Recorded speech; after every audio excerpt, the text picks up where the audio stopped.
नमस्कार दोस्तों, मेरा नाम है आदर्श और मैं आपके लिए लाया हूं हिंदी का समास टेस्ट जो एग्ज़ाम में बार बार पूछे जाते हैं और आने वाले परीक्षाओं में आपके लिए बहुत ही उपयोगी है, जैसे कि यूपीएसआई, यूपी पेट और यूपीपी की परीक्षाओं में पूछे जाते हैं। तो चलिए देखते हैं। क्वेश्चन नंबर 1 है आपका, 2 अथवा 2 से अधिक शब्दों से मिलकर बने सार्थक शब्द को क्या कहते हैं।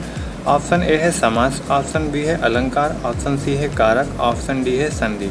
और ये क्वेश्चन यूपीपी की परीक्षाओं में पूछे जा चुके हैं। तो आपका ऑप्शन ए सही होगा, समास। 2 अथवा 2 से अधिक शब्दों से मिलकर जो नए शब्द बनते हैं उसे समास कहते हैं। चलिए नेक्स्ट देखते हैं। क्वेश्चन नंबर 2 है आपका, समास के कितने भेद होते हैं। ऑप्शन ए है 4, ऑप्शन बी है 6, ऑप्शन सी है 7, ऑप्शन डी है 1। और ये क्वेश्चन यूपीपी की परीक्षाओं में पूछे जा चुके हैं। तो आपका ऑप्शन बी सही होगा, 6। समास के 6 भेद होते हैं। चलिए देखते हैं कौन कौन से भेद हैं। तो अव्ययी भाव समास, दूसरा है तत्पुरुष समास, तीसरा है कर्मधारय समास, चौथा है द्विगु समास और 5वां है द्वंद्व समास, 6वां है बहुव्रीहि समास। आपने देखा यहाँ पर समास के कितने भेद होते हैं पूछा गया था और 6 भेद होते हैं। 6 के नाम यही है, देख सकते हैं 1 2 3 4 5 6। नेक्स्ट देखते हैं। आगे हम इन सभी के बारे में पढ़ेंगे अच्छे से। तीसरा क्वेश्चन है, जिस समास के पहले पद में अनु, आ, प्रति, भर, यथा, यावत, हर आदि होता है उसे हम क्या कहते हैं। ऑप्शन ए है आपका कर्मधारय समास, ऑप्शन बी है द्विगु समास, ऑप्शन सी है अव्ययी भाव समास, ऑप्शन डी है बहुव्रीहि समास। और ये क्वेश्चन लेखपाल की परीक्षा में पूछा जा चुका है। तो आपका ऑप्शन सी सही होगा, अव्ययी भाव समास। जिस समास के पहले पद में अनु, आ, प्रति, फर, यथा, यावत या हर आदि होता है उसे हम अव्ययी भाव समास कहते हैं। जैसे उदाहरण के लिए हम देख सकते हैं प्रतिदिन। चलिए नेक्स्ट देखते हैं।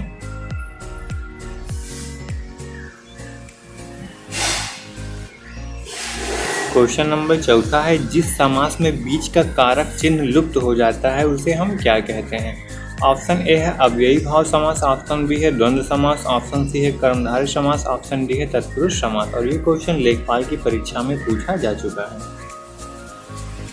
तो आपका ऑप्शन डी सही होगा, तत्पुरुष समास। जिस समास में बीच का कारक चिन्ह लुप्त हो जाता है उसे हम तत्पुरुष समास कहते हैं। जैसे राजा का कुमार, तो आप इसमें देख सकते हैं का जो है लुप्त हो गया, यानी कि गायब हो गया। आगे चल के क्या हो गया, राजकुमार।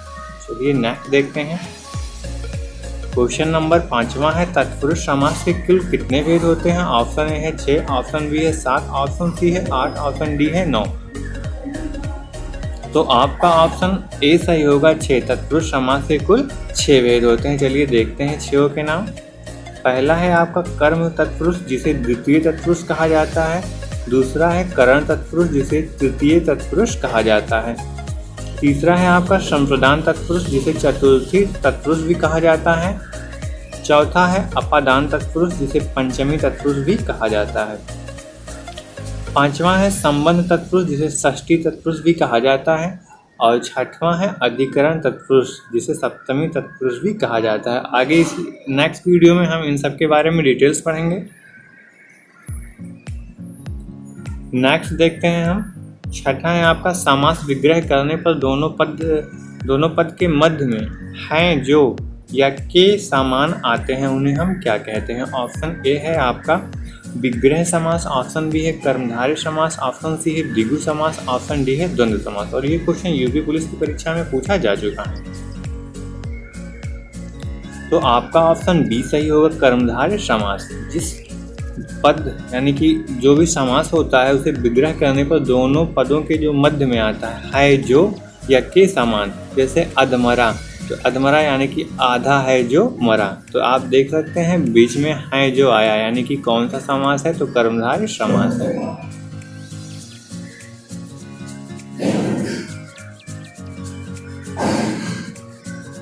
नेक्स्ट देखते हैं। क्वेश्चन नंबर 7वां है, जिस समास का पूर्व पद संख्यावाचक हो उसे हम क्या कहते हैं। ऑप्शन ए है द्वंद्व समास, ऑप्शन बी है अव्ययी भाव समास, ऑप्शन सी है द्विगु समास, ऑप्शन डी है इनमें से कोई नहीं। तो आपका ऑप्शन सी सही होगा, द्विगु समास।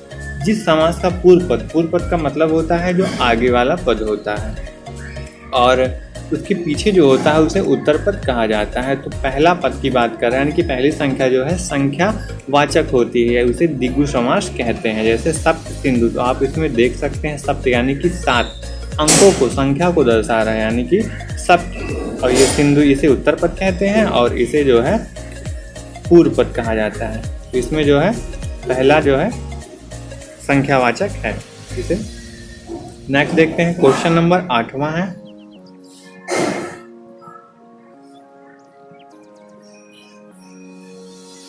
जिस समास के दोनों पदों के बीच योजक चिन्ह का प्रयोग होता है उसे हम क्या कहते हैं? ऑप्शन ए है समास विग्रह, ऑप्शन बी है संधि विच्छेद, ऑप्शन सी है अलंकार, ऑप्शन डी है द्वंद्व समास। और ये क्वेश्चन यूपी पुलिस की परीक्षा में पूछा जा चुका है। योजक चिन्ह आप लोग हमेशा दिन और रात के बीच में करते हैं, जैसे कि लिखना हो दिन और रात, तो उसके बीच में योजक चिन्ह जरूर लग जाता है। तो वही पूछ रहा है किस समास में इसका प्रयोग होता है। तो आपका ऑप्शन डी सही होगा, द्वंद्व समास में हमेशा योजक चिन्ह का प्रयोग होता है। नेक्स्ट देखते हैं, क्वेश्चन नंबर 9वां है। जिस समास में दोनों पद मिलकर किसी तीसरे की तरफ इशारा करते हैं उन्हें क्या कहते हैं? ऑप्शन ए है बहुव्रीहि समास, ऑप्शन बी है यमक अलंकार, ऑप्शन सी है कर्मधारय समास, ऑप्शन डी है कोई नहीं। और ये भी क्वेश्चन यूपी पुलिस की परीक्षा में पूछा जा चुका है। तो आपका ऑप्शन ए सही होगा, बहुव्रीहि समास। बहुव्रीहि समास जो शब्द लिखा होता है वो दोनों का अर्थ किसी तीसरे की तरफ इशारा करता है, जैसे कि नील कंठ, ये शंकर भगवान की तरफ इशारा कर रहा है।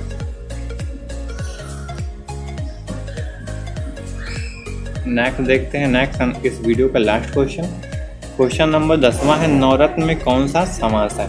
आपके स्क्रीन पर 4 ऑप्शन दे दिया गया है। ऑप्शन ए है कर्मधारय समास, ऑप्शन बी है द्विगु समास, ऑप्शन सी है करण समास और ऑप्शन डी है कोई नहीं। ये क्वेश्चन यूपी पुलिस की परीक्षा में पूछा जा चुका है।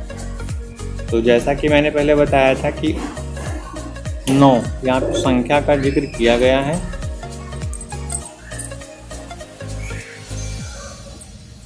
यहाँ पर संख्या का जिक्र जो है किया गया है, तो यानी कि द्विगु समास सही होगा, ऑप्शन बी। तो आपको वीडियो कैसा लगा कमेंट बॉक्स में ज़रूर बताएं। धन्यवाद।